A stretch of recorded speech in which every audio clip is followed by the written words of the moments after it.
Hey there, you rebelicious soul. It is great to have you here. I'm excited to inspire you again today, and I hope that this podcast episode will open up new possibilities within you. Enjoy and feel free to reach out if I can support you in any way.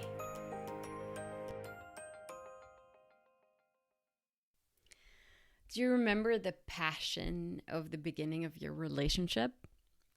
Or maybe you're in it right now. Maybe you're in the early stages of a new relationship and there's so much fire and there's so much amazing passion that you cannot imagine that this will ever disappear. I'm sure that you remember at the beginning of the relationship, you were like, oh my God, the sex is so amazing. This can never go away. It won't happen to us that, we get into a rut. But what if you would have to admit that the fire has died out a little? That maybe you are operating on autopilot. Are you willing to admit that? Or does that, where do you feel that in your body when you admit that? Do you feel indifferent, or does it actually hurt because you want something else? The fact is that so many couples of any gender are challenged when it comes to keeping that spark alive.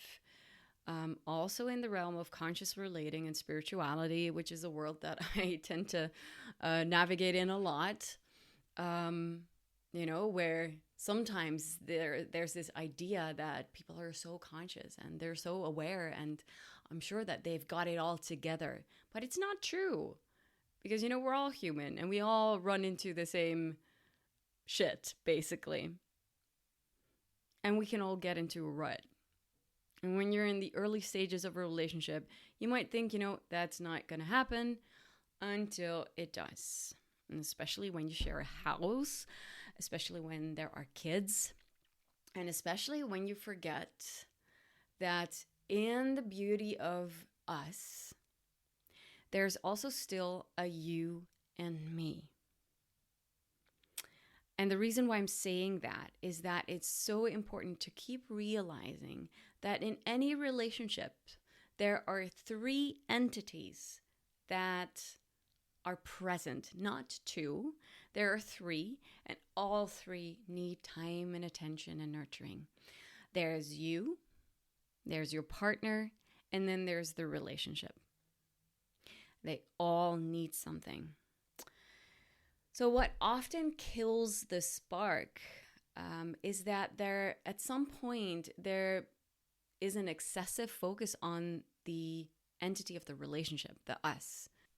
Sometimes this already happens in the beginning of the relationship because, it's new and you enter the relationship as two individuals. So there is still that sense of me versus them. There's still a sense of separation. And I'm talking about healthy separation. And obviously, this is something that you want to overcome in the beginning. You want to create that us so that you can feel safe in the relationship. You want the entity of us to grow. So it is it's quite normal in the beginning to be very focused on your new lover. Because that's how you establish the new you together. However, at some point, if you don't find a new way of also nurturing the you and them nurturing them, it can happen that we become so intertwined with our partners and the relationship that we forget to see ourselves and them as the individuals that we are, and the taking for granted slips in. It's as if, you just know that your partner's there. It's a given. And I'm not saying that that's necessarily a bad thing, because you also want to have a level of safety. You don't want to constantly be worried about, are they going to go? Are they going to leave? Oh my God, I'm not safe in the us. No, that's not what we want. We want there to be a connection. And of course, from a spiritual perspective, you could even say that separation is an illusion. because we are all connected. And yes, I truly believe that we are wired for that. We are wired for connection. But the connection is also the connection with ourselves, the relationship with us. We are also on this very earthly planet, in this earthly life. There's two individuals with their own will, with their own bodies, who decide, to build a life together. You each have your own history and your own wounds, and your own trauma and your own desires, and you bring that together. So there is more than the us. There's also the you and me. And that you and me is actually quite important to keep seeing, to also nurture that. Because I don't know if you've ever noticed that your partner becomes so much more attractive when you haven't seen each other for a while. It is indeed distance that makes the heart grow fonder, which happens when the us is slightly interrupted. Maybe you notice that, or you experience a new sense of desire as soon as it turns out that they are hit on by somebody else. You hear that somebody at work or whatever made a move or just expressed that there was something happening, and your partner might be sharing that because there was nothing threatening for the relationship, or maybe they had someone hit on in a bar, and it doesn't mean that they did anything with it, but just the fact that this happened, it can also make them feel alive. And when they share it with you, you might feel that little sting of like, oof, yeah, there are other people who are attracted to my partner.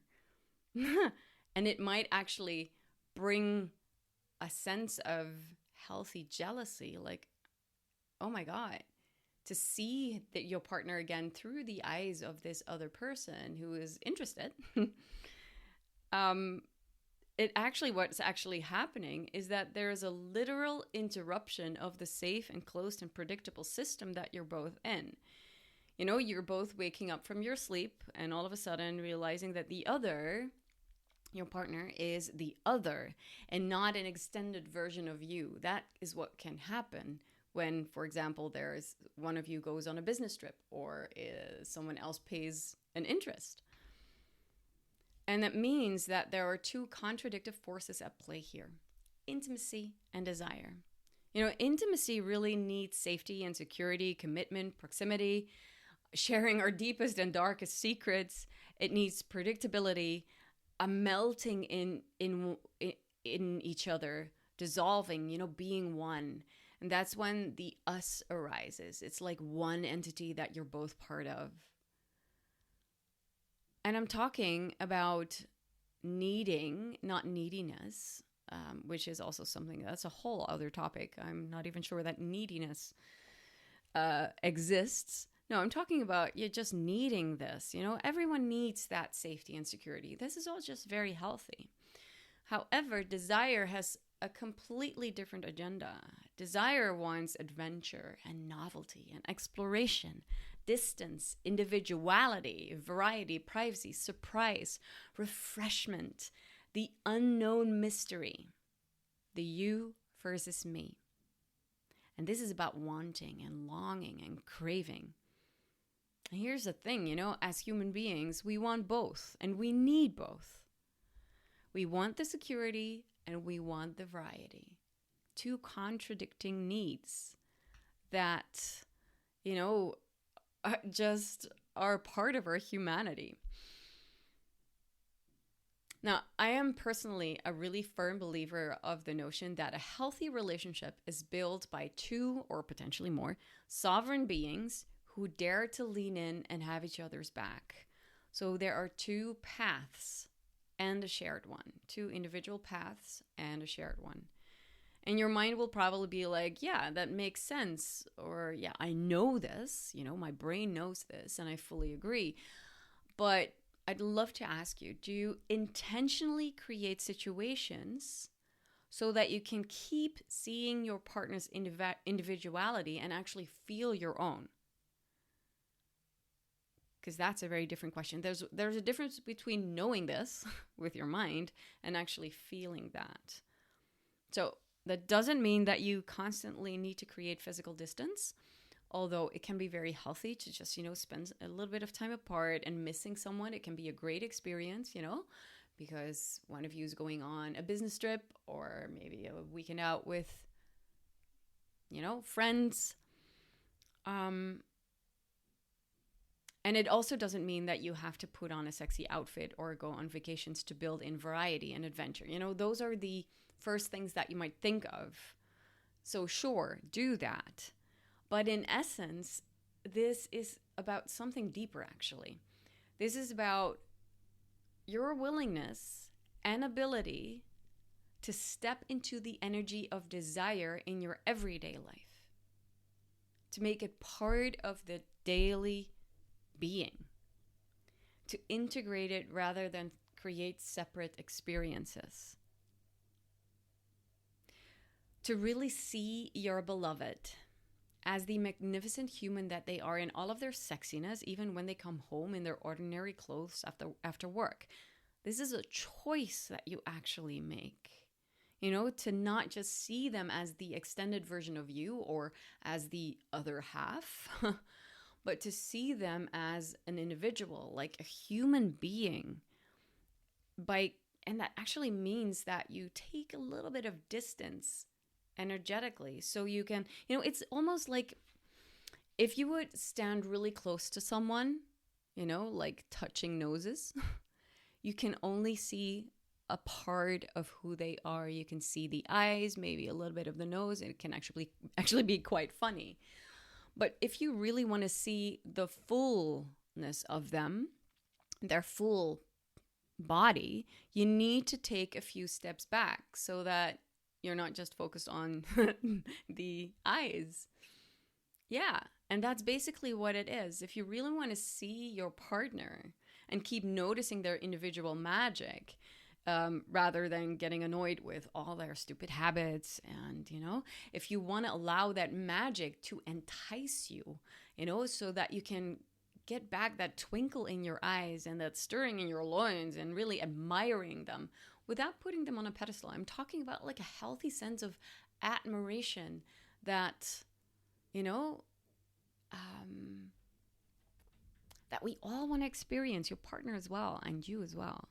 And this asks for you to look through the eyes of appreciation, eyes of really seeing the positive, appreciating them for who they are and everything that they do, appreciating them for how they serve the world and others and at work, what they do for you, instead of focusing on what they're doing wrong, in your opinion. Really choosing to cherish them.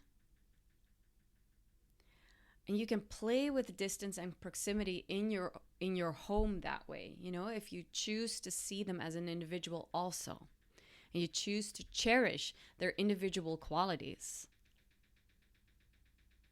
It is like an art. I really believe that playing with distance and proximity in your own home, in your daily life, is an art that nourishes all of you. And it nourishes you, it nourishes your partner, and it nourishes their relationship.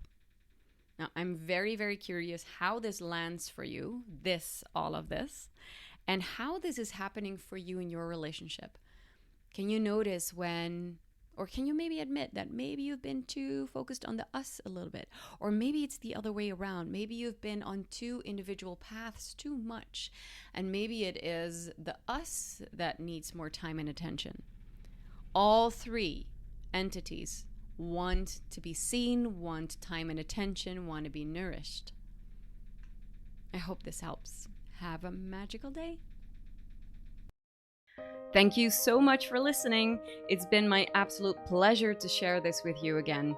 I really hope that you enjoyed this episode, and if you're hungry for more, please check out my website, michellecoops.com, and subscribe to my newsletter, in which I share so much value every single week. Have a magical day. Stay raw, stay real, stay revelicious.